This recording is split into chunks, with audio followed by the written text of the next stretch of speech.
So, friends, let me talk to you about the accounting policies now. The accounting policies refer to the specific accounting principles and the method of application adopted by the enterprise in the preparation and presentation of the financial statements. There is no single list of accounting policies which are applicable to all enterprises in all circumstances. So the management of each enterprise, it has to select the appropriate accounting policies having regard to the nature and circumstances of the enterprise. The major considerations governing the selection and application of accounting policies are number one, the prudence, number two, the substance over form, and the materiality. So, coming to prudence, uncertainties surround many financial transactions. So, financial transactions should be recognized by exercising utmost prudence while preparing financial statements.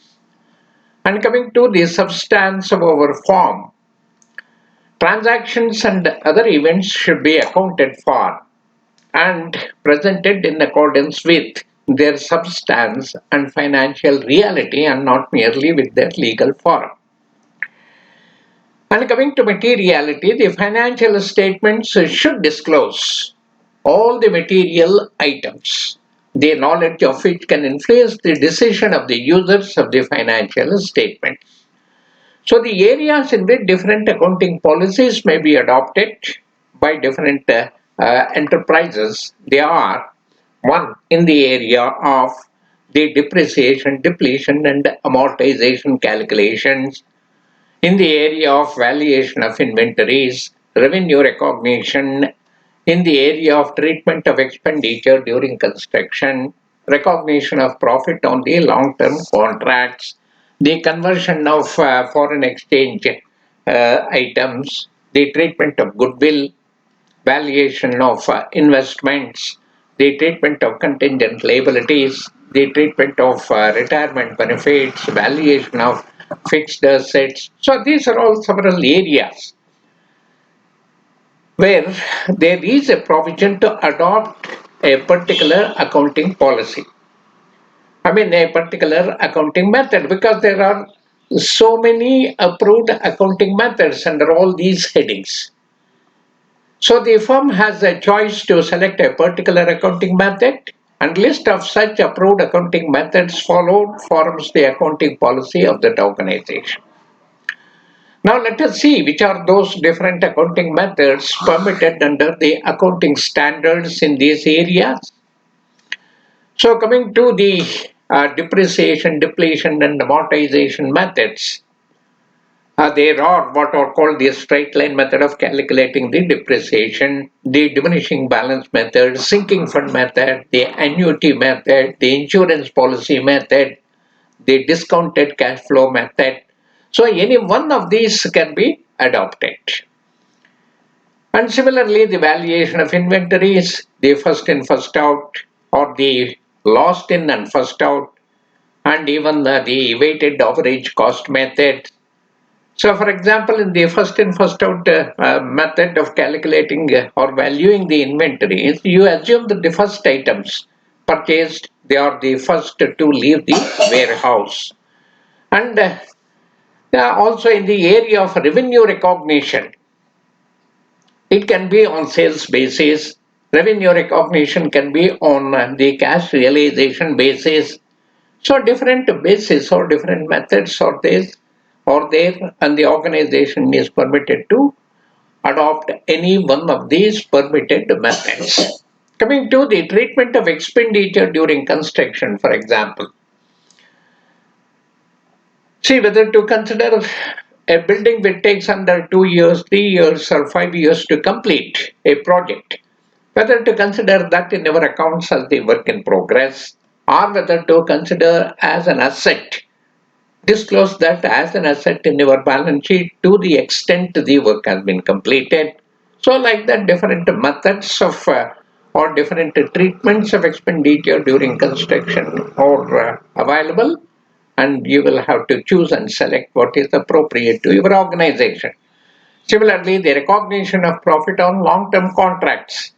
It can be the on the percentage basis, percentage of completion method, or you can recognize the profit only after the contract is completed. It can be cost recoverability method.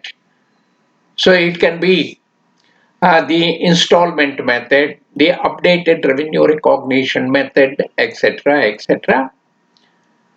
And coming to the conversion or translation of the foreign currency items, the average rate basis during a period or the closing rate basis means whatever is the foreign exchange rate available on the date of closure of your balance sheet may be on the 31st, irrespective of the dates of procurement or incurring the expenditure,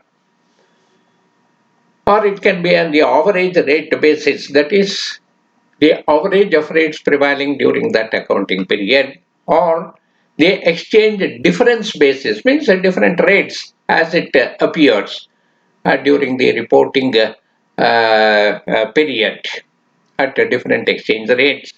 And coming to the treatment of goodwill, see, well established firm, it earns a good name in the market, it builds trust with the customers, and also has more business connections as compared to a newly set up business. So, thus, the monetary value of this advantage that a buyer is ready to pay, it is termed as the goodwill.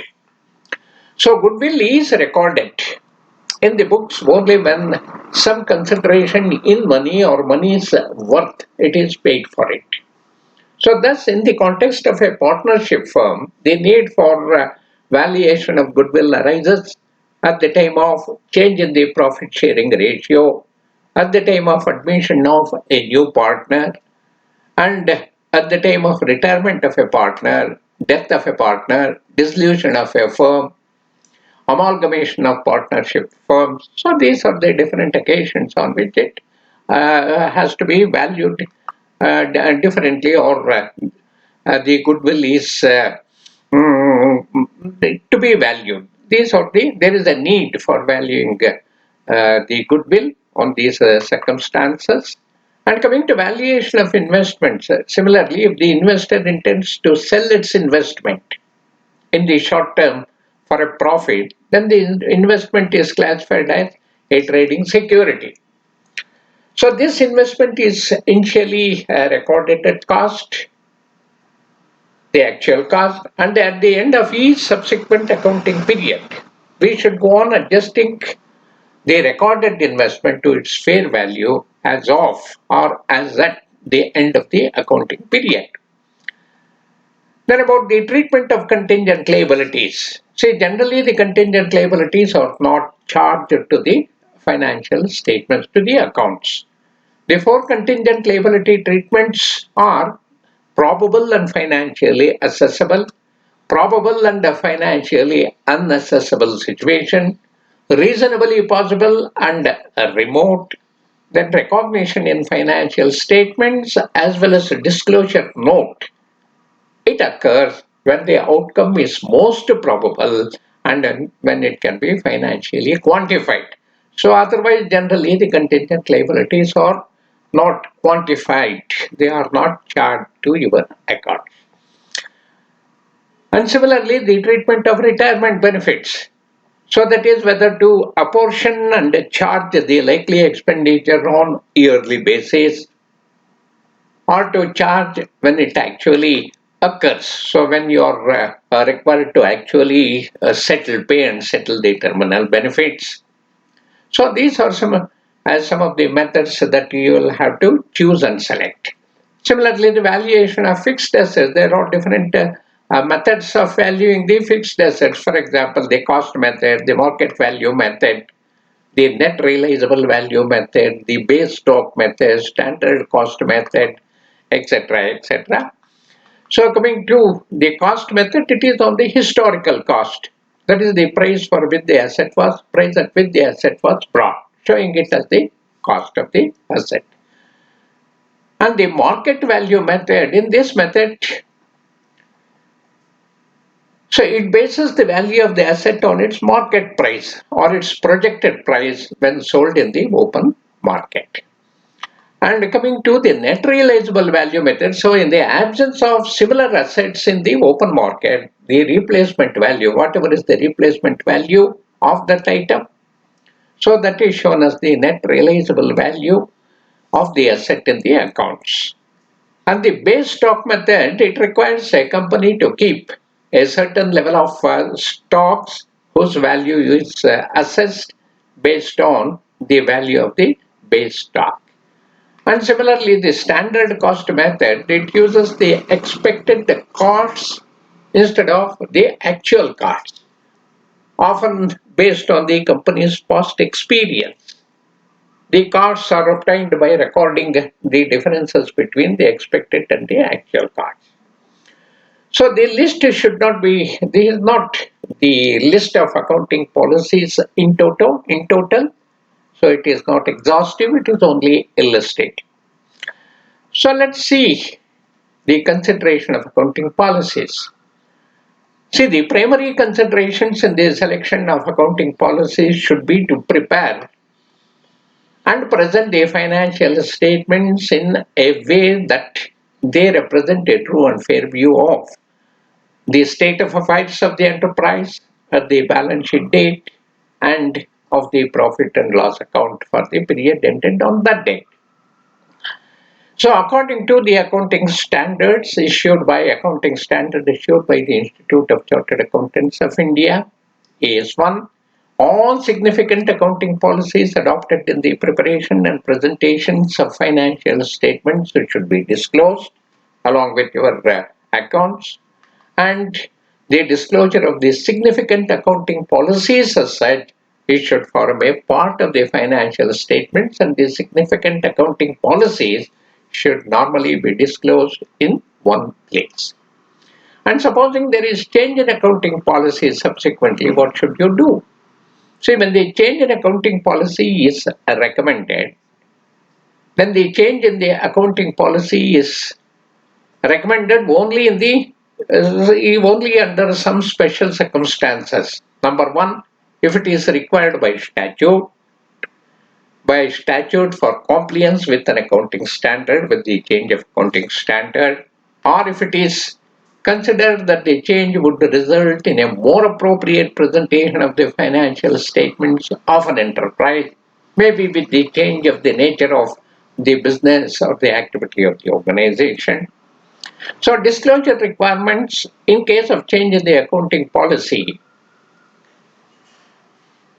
the requirements, or whatever I stated, now it can be an account of change in the nature of the organization, in the business nature of the business that it has been dealing. And if change has a material effect in the current period and the effect of change is ascertainable, then the amount of change, an account of change in the accounting policy should also be disclosed. You will have to actually calculate the change, the financial impact or the financial change, and it should be disclosed. And if change has no material effect in the current period, but which is reasonably expected to have a material change in future, in the later periods, then the effect of such change should also be appropriately disclosed. For example, the change in accounting policy, say, changed the method of depreciation from the WDV, that is the written down value method, to the straight line method. So you will have to calculate, and you will have to quantify the change, and you will have to disclose that.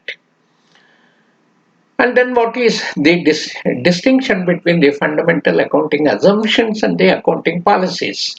See, the fundamental accounting assumptions, they differ from the accounting policies in the following respects. See, there are only three fundamental accounting assumptions, namely the going concern policy or assumption, the consistency assumption, and the accrual assumption. So these are the three assumptions on which the financial statements are supposed to have been prepared.